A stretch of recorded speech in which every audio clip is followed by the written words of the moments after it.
আল্লাহ আল্লাহ কই ছাড়ি যা কই ছাড়ি যা আমি তো ছুড়েটা নারী ছেঁড়া ধনকে ফিরে পেতে এভাবে আহাজারি করছেন একজন মা।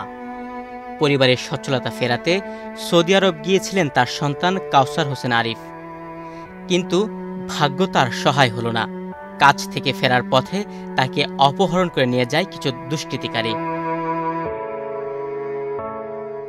29 মে বুধবার রাত আনুমানিক ৩টার দিকে সৌদি আরবের রাজধানী রিয়াদের মানফুয়া এলাকা থেকে আরিফকে অপহরণ করে দুর্বৃত্তরা। এরপর আরিফের মায়ের ইমু নম্বরে কল করে ৮ লাখ টাকা মুক্তিপণ দাবি করা হয়। এখন যে কোনো ব্র্যান্ডের পুরাতন এসি বদলে নতুন ওয়ালটন এসিতে উপভোগ করুন 25% ছাড়। অপহরণকারীরা টাকা বিকাশের মাধ্যমে পাঠানোর জন্য বলে। প্রতিনিয়ত অপহরণকারীরা ইমুতে লাইভে এসে আরিফকে মারধর করছে এবং নির্দিষ্ট সময়ের মধ্যে মুক্তিপণ না পেলে তাকে গুম বা হত্যা করা হবে বলে হুমকি দিচ্ছে। কথা বুঝছস নি? বৃষ্টির জন্য পারতেছি না।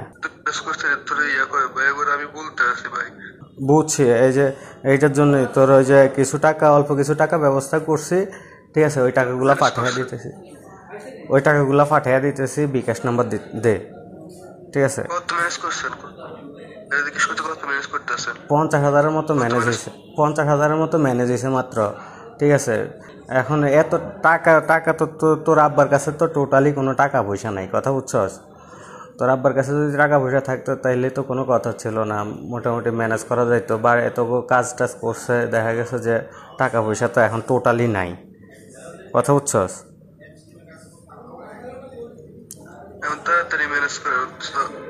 এখন যেগুলা ম্যানেজ হয়েছে এগুলা প্রয়োজনে বিকাশ নাম্বার দে, বিকাশ নাম্বার দিলে ওইটা পাঠিয়ে দিতেছি।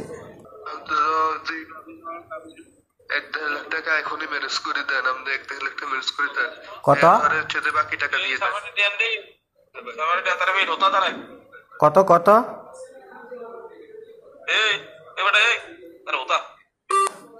অপহৃত আরিফ হোসেনের বাড়ি লক্ষ্মীপুর জেলার রায়পুর উপজেলার চরপাতা গ্রামে। তিনি সৌদি আরব যাওয়ার পর ধার দেনা করে একটি গাড়ি কিনেছিলেন, যার কিস্তি এখনও বাকি রয়েছে বলে জানিয়েছে পরিবারটি। আল্লাহ আল্লাহ কই ছাড়ি যা কই ছাড়ি যা আমি তো ছুড়েটা বসে আল্লাহ তুমি আমার বাবার হিরে দাও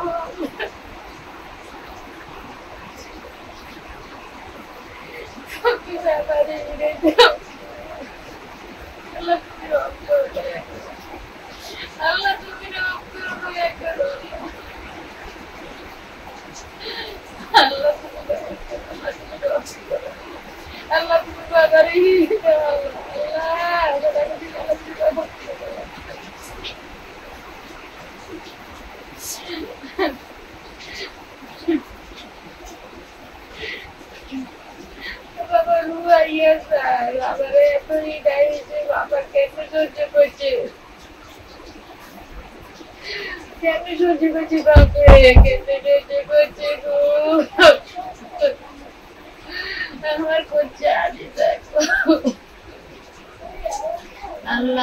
আরিফের পরিবার সৌদি আরবে বাংলাদেশ দূতাবাস এবং বাংলাদেশ সরকারের জরুরি হস্তক্ষেপ কামনা করছেন। সন্তানকে সুস্থ ও নিরাপদ অবস্থায় ফিরে পাওয়ার জন্য দেশ বিদেশের সকলের প্রতি সহযোগিতা চেয়েছেন আরিফের মা। তুহিন ভুইয়া, বাংলাদেশ প্রতিদিন।